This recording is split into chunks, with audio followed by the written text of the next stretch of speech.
TrendSynth, where AI meets insight. Okay, let's jump right into this explainer, because right now we are watching the global job market go through an absolutely chaotic transition. And I'm not talking about just social media hype here. We're strictly looking at hard data to see exactly how AI and remote platforms are literally dismantling the traditional workplace, piece by piece. There is a brilliant quote from Carl Camden, the former CEO of Kelly Services, featured in a massive McKinsey analysis that perfectly nails this. He basically said that one day we're going to look back and realize the 9-to-5 job was just a nice little experiment. And he's totally right. The whole synchronized 9-to-5 thing, it's not some fundamental law of nature. It's an artifact from the industrial age. It was built for factory assembly lines, not for distributed cognitive work. And according to the research, that 70-year experiment is dissolving right in front of us.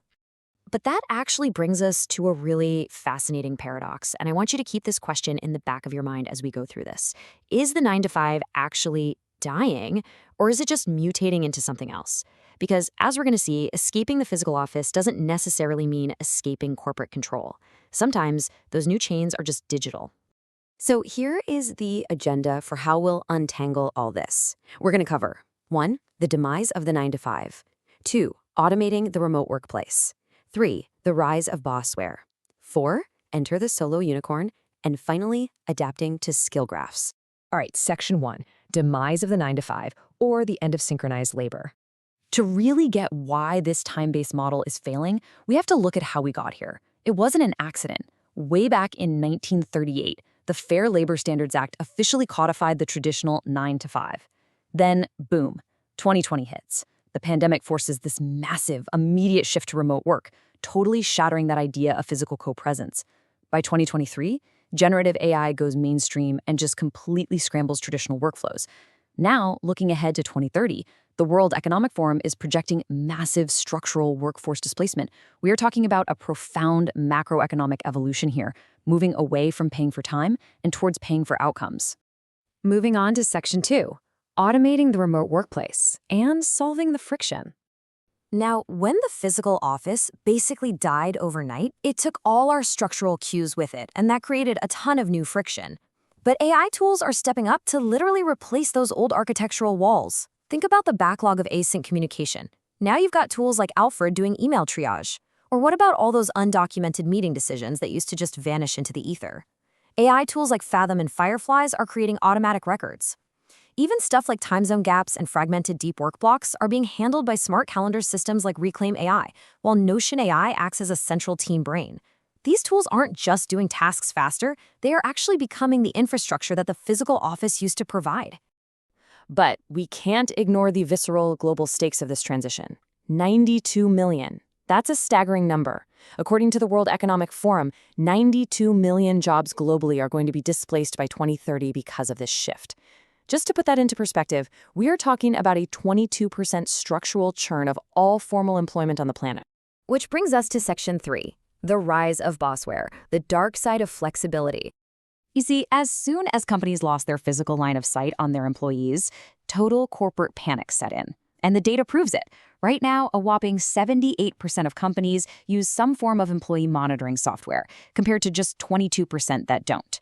This isn't some tiny fringe practice for top secret security clearances anymore. Tracking workers the absolute second they log in has become the new baseline norm, fueling what's projected to be a $6.9 billion industry by 2030. And if you want to ground the emotional reality of this algorithmic management in hard, legally documented facts, there's a stark report from the National Employment Law Project. It details exactly how digital labor platforms and these new bossware tools are continuously tracking, aggregating, and analyzing worker behavior to an incredibly invasive degree. Seriously, the architecture of this digital surveillance is absolutely staggering. We're talking about things like requiring 4 hours of mandatory live webcam feeds every single day, or facial biometric scanning and microexpression tracking. They're using OCR, optical character recognition, to track active screen time, literally reading what's on your screen. Throw in continuous real-time stacked ranking of workers and algorithmic goal shifting without any human context, it's intense. 37% of remote companies require a live camera.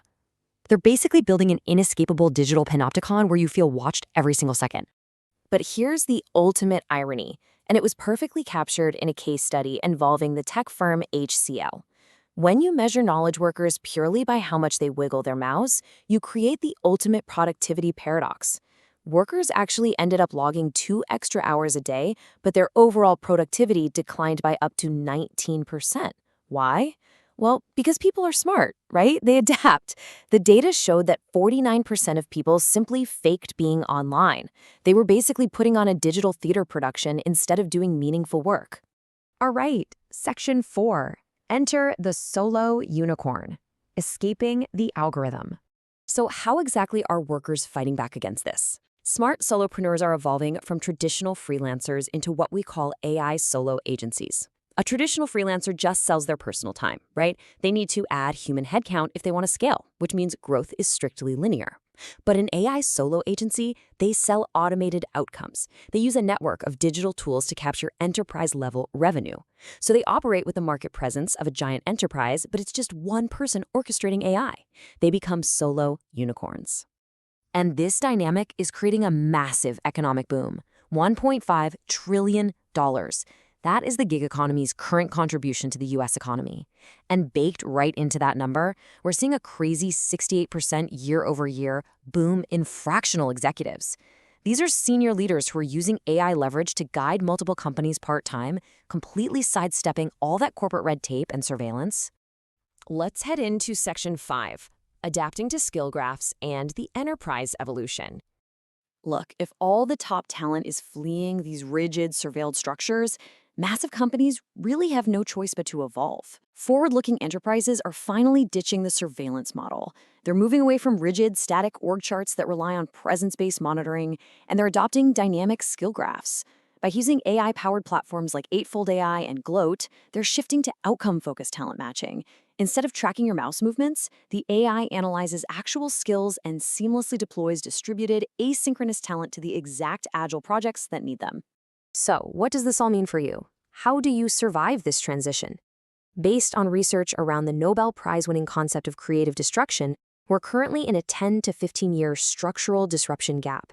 To navigate it, you need to take 3 specific steps. Number 1, audit your deep domain expertise. Figure out the actual underlying knowledge you've built, not just your job title.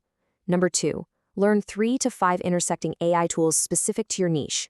And number 3, build a package deliverable, something that previously would have taken an entire team to produce. You have to actively build your own leverage. I want to wrap up this explainer with a final, genuinely chilling question, especially when you look at where predictive workplace tech is heading right now. Corporations are actively building AI to predict employee turnover. So if an AI monitors your micro-expressions, predicts that you're going to burn out, and then an algorithm dictates your worth before you've even consciously made a decision, do you still have free will in your career? It's a massive, scary shift toward algorithmic pre-crime in the workplace, punishing you for burnout before it even happens. So stay vigilant, rethink your relationship with technology, and start building your own AI leverage today. Thanks so much for joining, and I'll catch you next time.